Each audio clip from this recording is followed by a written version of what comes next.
Shalom Jemaat yang kasih Tuhan. Di minggu yang cerah ini kita akan kembali datang kepada Tuhan, memuji serta memuliakan namanya. Mari kita akan berikan waktu terbaik kita kepada Tuhan untuk menyembahnya.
Tuhan Yesus yang baik, terima kasih Tuhan karena pada pagi hari ini kami boleh datang di hadapan-Mu.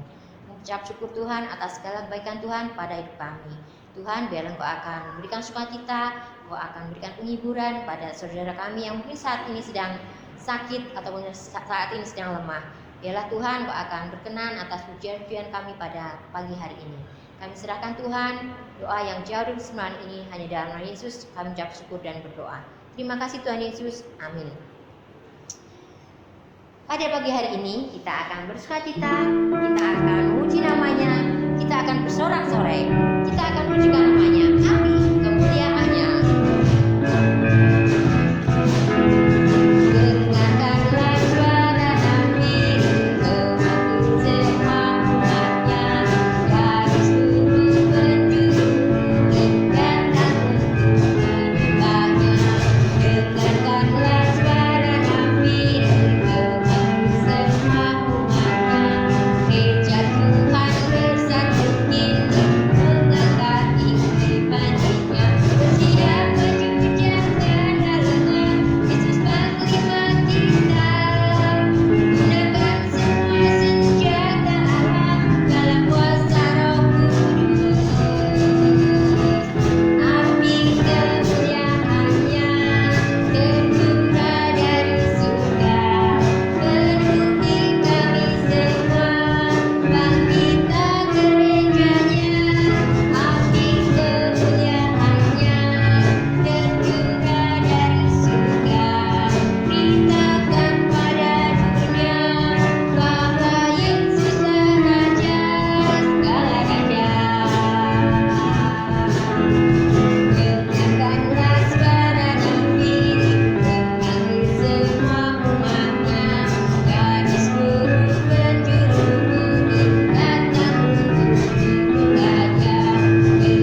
namanya, karena hari ini hari yang penuh sukacita. Baik, kita akan berikan kemuliaan bagi Tuhan. Kita akan pujikan namanya, Ku Beri Kuasa.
Jemaat yang dikasihi Tuhan, kita akan terus berdoa dan tiada henti untuk selalu minta belas kasih kepada Tuhan supaya wabah COVID ini segera berakhir. Dan hanya kepada Dia kita minta pertolongan dan pengharapan hanya ada pada Yesus.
yang dikasih Tuhan, tiba saatnya pada kesempatan pagi ini kita akan mendengarkan firman Tuhan yang akan disampaikan oleh pendeta Abu. Biarlah firman yang kita dengarkan nanti akan menjadikan kita lebih setia, lebih taat kepadanya. Dan pada pagi hari ini kita akan dipersiapkan oleh sebuah pujian, Hati Hamba.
Shalom sidang sekalian, pembacaan Alkitab hari ini diambil dari kitab Injil Markus pasal 10 ayat 28 sampai 31. Saya akan bacakan untuk kita semua. Berkatalah Petrus kepada Yesus, "Kami ini telah meninggalkan segala sesuatu dan mengikut Engkau." Jawab Yesus, "Aku berkata kepadamu, sesungguhnya setiap orang yang karena Aku dan karena Injil meninggalkan rumahnya, saudaranya laki-laki atau saudaranya perempuan, ibunya atau bapaknya, anak-anaknya atau ladangnya, orang itu sekarang pada masa ini juga akan menerima kembali 100 kali lipat rumah, saudara laki-laki, saudara perempuan, ibu, anak, dan ladang, sekalipun disertai berbagai penganiayaan, dan pada zaman yang akan datang ia akan menerima hidup yang kekal. Tetapi banyak orang yang terdahulu akan menjadi yang terakhir, dan yang terakhir akan menjadi yang terdahulu." Demikian pembacaan kita pada hari ini. Sidang sekalian, pertanyaan Rasul Petrus, "Kami ini telah meninggalkan segala sesuatu dan mengikuti Engkau." Di dalam Injil Matius ada kalimat tambahan, "Jadi apakah yang akan kami peroleh?" Saudara sekalian, kita patut bersyukur karena pertanyaan Petrus ini mewakili pertanyaan banyak orang. Ketika mereka mau setia kepada Tuhan, mereka bertanya, "Tuhan, apa untungnya ini bagi saya?" Ketika orang diajak ke gereja, apa yang akan saya peroleh? Ketika orang diberitahukan tentang iman Kristen, maukah engkau menerima Kristus sebagai Tuhan dan Juru Selamat? Pertanyaanlah, apa yang akan saya peroleh? Ketika orang diajak untuk melayani, pertanyaan yang sama dilontarkan. Apalagi ketika seseorang ditantang, "Maukah engkau bekerja melayani Tuhan di ladang Tuhan sepenuh waktu?" Mau jadi pendeta, mau jadi penginjil, pasti pertanyaannya, apakah yang saya akan peroleh? Saudara sekalian, bila kita cermati, setiap pertanyaan ini ada motivasi di dalamnya. Bisa motivasi itu adalah prinsip ekonomi, untung rugi, untung atau rugi. Kalau lebih banyak untungnya kita ambil, kalau banyak ruginya kita tidak. Kalau umat Tuhan bertanya, apa untungnya bagi saya? orang itu sudah bertindak sebagai orang yang lebih tinggi dari Tuhan. Tuhan, apa untungnya saya kalau ke gereja? Tuhan, apa untungnya saya kalau saya mau ikut Kristus? Tuhan, apa untungnya kalau saya mau ikut melayani? Bagi manusia yang punya prinsip seperti itu, mungkin mereka pikir wajar. Karena mereka menilai setiap pengorbanan, setiap apa yang saya lakukan harus ada dampak positif bagi saya. Tetapi kalau kita mau mengerti pikiran Tuhan, melihat orang yang bertanya demikian, pasti dalam hati Tuhan berpikir, kurang ajar. Mengapa demikian, saudara sekalian? Segala sesuatu yang Tuhan siapkan adalah untuk kebaikan kita bersama. Tidak ada untungnya untuk Tuhan sendiri. Bila Kristus mati di kayu salib dan menawarkan keselamatan bagi banyak orang, apa untungnya untuk Tuhan? Untungnya adalah untuk umat manusia. Ketika mereka menerima Kristus, mereka diberikan kesempatan untuk menerima pengampunan dosa. Ketika Tuhan mengatakan orang yang percaya kepada Kristus akan diberi kuasa untuk menjadi anak-anak Allah, artinya semua orang percaya dihimpun menjadi satu keluarga di dalam Tuhan. Itu artinya orang Kristen perlu hidup bergereja, hidup bersama-sama sebagai keluarga Allah. Semua itu disiapkan oleh Tuhan untuk memperkuat iman kita, untuk menjaga iman kita supaya bertahan di tengah dunia yang ganas ini. Jadi semuanya itu untuk kebaikan umat Tuhan. Tapi kalau umat Tuhan bertanya, apa untungnya bagi saya? Kebangetan. Kalau Tuhan berikan peluang bagi kita untuk melayani, itu untuk mengembangkan diri kita, untuk lebih dekat kepada Tuhan, untuk diberikan kesempatan untuk mengabdi kepada Yang Maha Tinggi. Itu kesempatan yang berharga. Semua hal yang Tuhan siapkan, semua perintah yang Tuhan berikan, itu bertujuan untuk membuat umat Tuhan itu semakin kuat, semakin menunjukkan kemuliaan Tuhan di dalam hidupnya. Lalu kita cermati pertanyaan Petrus tadi. Ketika Petrus berkata, kami telah meninggalkan segala sesuatu dan mengikut Engkau, itu adalah sebagai respon ketika Yesus berkata, lebih mudah seekor unta masuk melalui lubang jarum daripada seorang kaya masuk dalam kerajaan Allah. Murid-murid ketika itu gempar dan berkata seorang kepada yang lain, jika demikian siapakah yang dapat diselamatkan? Karena mereka tahu ada seorang pemuda yang kaya, seorang pemimpin yang saleh, bertanya, Tuhan, apa yang harus aku lakukan? Semua tradisi, semua aturan keagamaan sudah dijalankan. Tapi Yesus katakan, hanya satu kekuranganmu. Jual hartamu, bagikan pada orang miskin, dan kemari dan ikutlah aku. Mungkin murid-muridnya berpikir, Tuhan, kami tidak punya apa-apa. Kami tidak bisa menjual dan tidak bisa membagikan kepada orang miskin. Apakah kami bisa selamat? Yang tadi saja hanya kurang satu saja, tidak bisa selamat. Yesus menjawab, bagi manusia hal itu tidak mungkin, tapi tidak demikian bagi Allah. Sebab segala sesuatu adalah mungkin bagi Allah. Tuhan dapat menggerakkan hati orang sehingga orang itu tergerak untuk melakukan yang terbaik untuk Tuhan. Bagaimana dengan para rasul yang ketika itu mengikuti Yesus kemanapun Yesus melayani? Petrus mewakili teman-teman yang lainnya. Dia berkata, kami telah meninggalkan segala sesuatu dan mengikuti Engkau. Jadi apakah yang akan kami peroleh?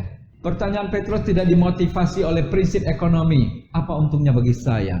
Jadi pertanyaan Petrus adalah untuk mengungkapkan rahasia ke depan apa yang akan dihadapi oleh murid dengan pengabdian yang mereka berikan kepada Tuhan. Dan Yesus memberikan jawaban yang memuaskan kepada murid-murid. Yesus memakai bahasa kiasan untuk menyatakan bahwa Allah tidak pernah berhutang kepada siapapun, baik pada zaman ini maupun pada zaman yang akan datang. Setiap pengabdian yang diberikan oleh umat Tuhan, Tuhan akan membalasnya pada masa ini juga dan pada masa yang akan datang. Dan Yesus menjawab pertanyaan Petrus itu. Yesus katakan, aku berkata kepadamu, sesungguhnya setiap orang yang karena aku dan karena Injil meninggalkan rumahnya, saudaranya laki-laki dan saudaranya perempuan, ibunya atau bapaknya, anak-anaknya atau ladangnya. Orang itu sekarang pada masa ini juga akan menerima kembali 100 kali lipat rumah, saudara laki-laki, saudara perempuan, ibu, anak, dan ladang, sekalipun disertai berbagai penganiayaan. Dan pada zaman yang akan datang, ia akan menerima hidup yang kekal.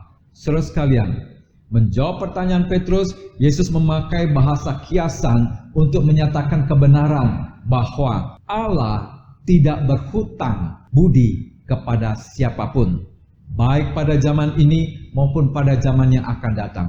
Dan di dalam jawaban Yesus, Yesus mengatakan, sesungguhnya setiap orang. Petrus bertanya tentang kami, tapi Yesus menjawab, sesungguhnya setiap orang. Jadi jawaban ini bukan untuk ditujukan kepada Petrus dan ke-11 rasul yang lain, tetapi kepada seluruh umat Tuhan di sepanjang zaman. Karena Yesus katakan setiap orang. Selanjutnya dikatakan setiap orang yang karena aku dan karena Injil. Yesus hendak berbicara mengenai motivasi untuk orang yang meninggalkan segala sesuatu, baik itu tempat tinggal, baik itu para kerabat, baik itu pekerjaannya, dia tinggalkan karena untuk mengikut Yesus dan karena memberitakan Injil. Maka Yesus katakan, pada masa ini juga akan menerima kembali 100 kali lipat. Saudara sekalian, ketika seorang mencari kebenaran dalam hidupnya sebagai motivasi, maka dia akan menemukan bahwa hidupnya adalah untuk Tuhan, bukan untuk dirinya sendiri.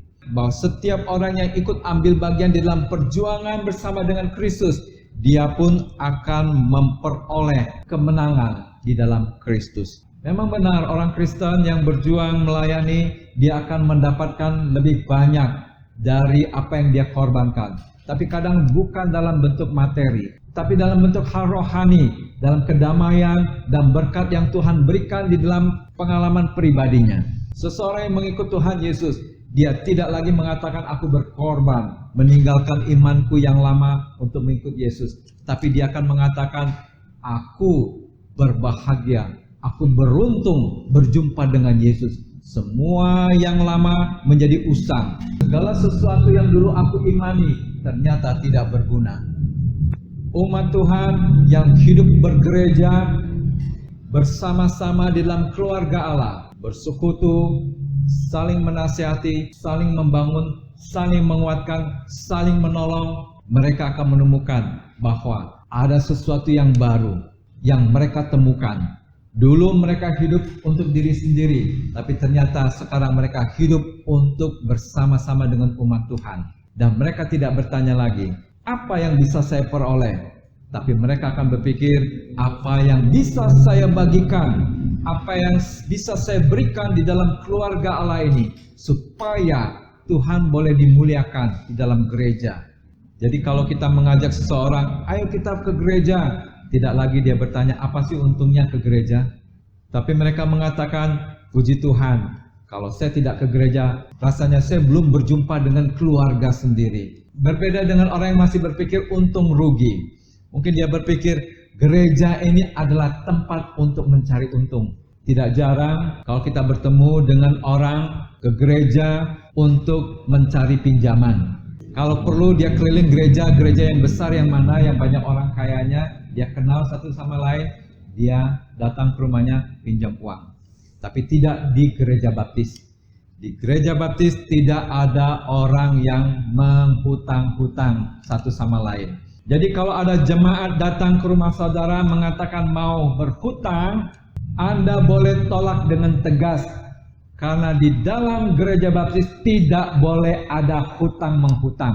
Yang ada adalah memberi pertolongan. Kalau orang itu di rumah tidak ada makanan, berilah beras, berilah makanan.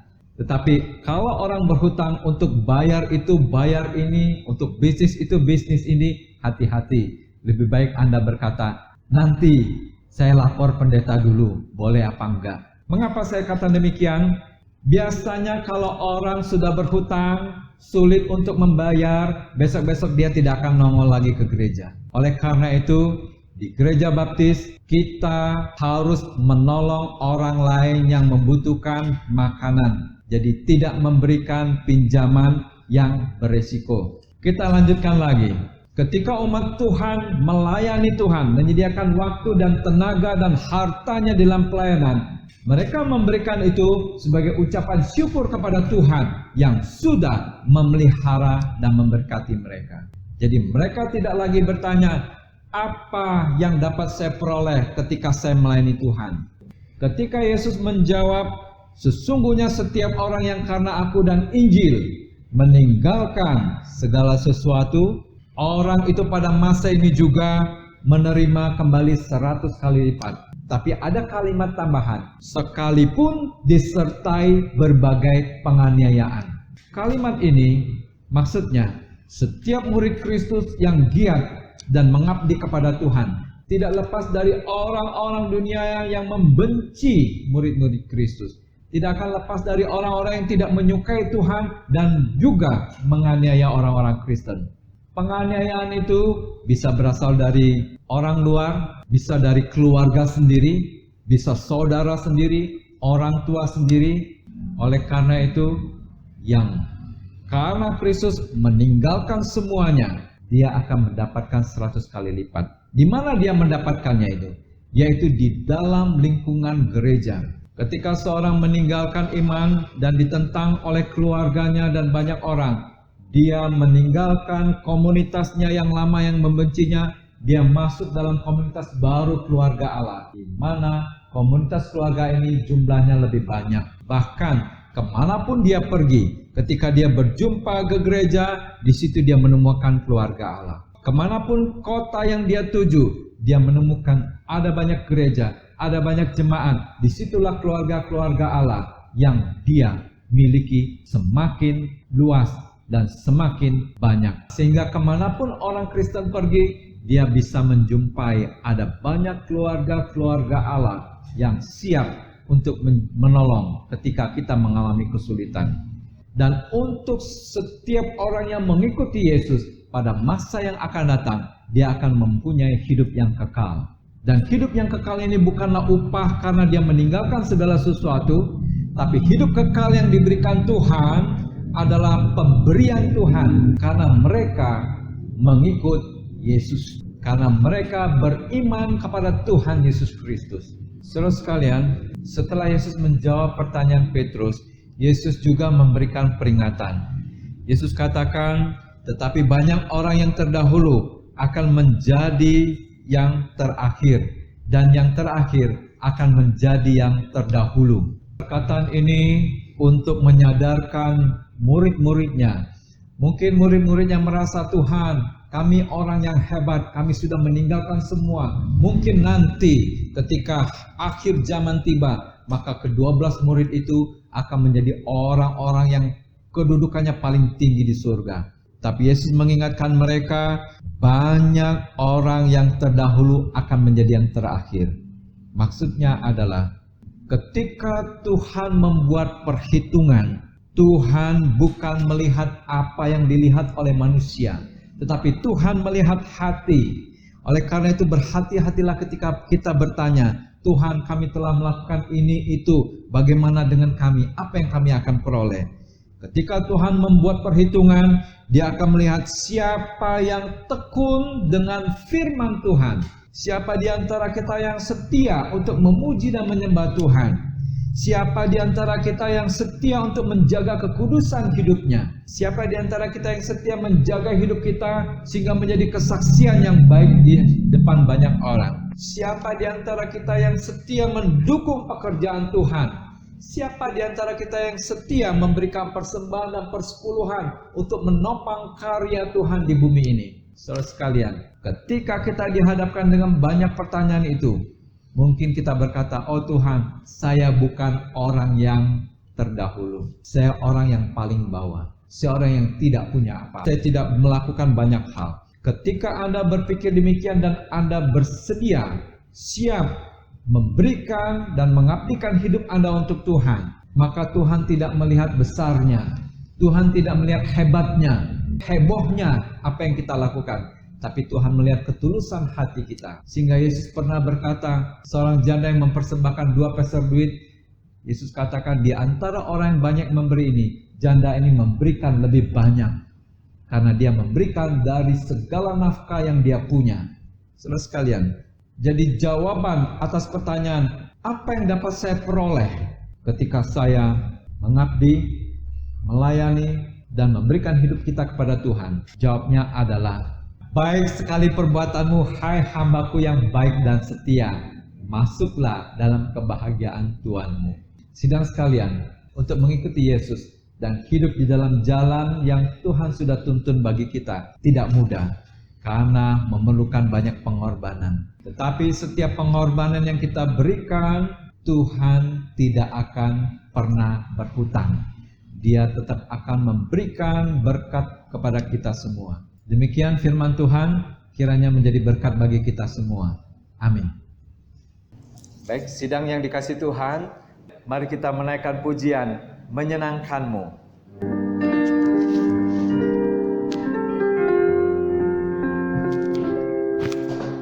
Tuhan, ku mau menyenangkan-Mu. Tuhan, bentuklah hati ini jadi bejana untuk hormat-Mu, cemerlang bagai emas murni. Tuhan, ku serahkan hatiku, semua ku berikan padamu. Kuduskan hingga tulus selalu, agar aku menyenangkan-Mu, menyenangkan-Mu, senangkan-Mu. Hanya itu kerinduanku, menyenangkan-Mu, senangkan hatiku. Hanya itu kerinduanku, ku mau menyenangkan-Mu, menyenangkan-Mu, senangkan-Mu. Hanya itu kerinduanku, menyenangkan-Mu, senangkan hatiku. Hanya itu kerinduanku, hanya itu kerinduanku. Mari kita berdoa. Bapa di sorga, bersyukur padamu, Engkau begitu baik bagi kami semua. Engkau berikan kami kesempatan untuk mengambil bagian dalam pekerjaan Tuhan, dalam setiap tanggung jawab yang Tuhan berikan bagi kami. Biarlah Tuhan mengizinkan kami boleh menyelesaikan setiap hal yang sudah kami jalankan dalam hidup kami, untuk mencari nafkah, untuk membangun keluarga yang setia kepada Tuhan, dan juga untuk menyenangkan hati Tuhan melalui pelayanan kami kepada orang banyak, dan juga pelayanan kami secara pribadi kepada Tuhan.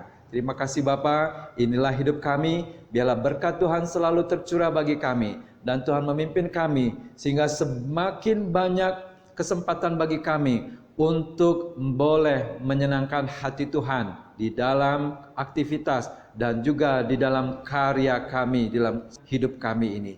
Terima kasih Bapa, terpujilah Engkau selama-lamanya. Sidang sekalian, terimalah berkat dan pertolongan dari Tuhan kita. Kiranya kebaikan hati dari Tuhan Yesus Kristus menyertai-Mu sekarang sampai selama-lamanya. Amin.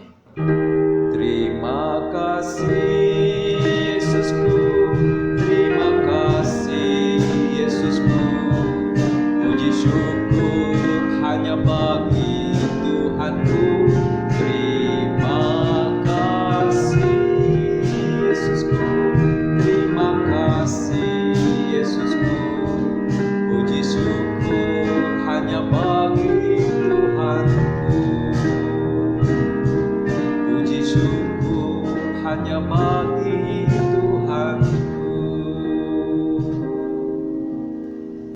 Sidang sekalian, demikian ibadah kita pada hari ini. Selamat siang, selamat hari Minggu. Tuhan memberkati. Terima kasih Yesusku.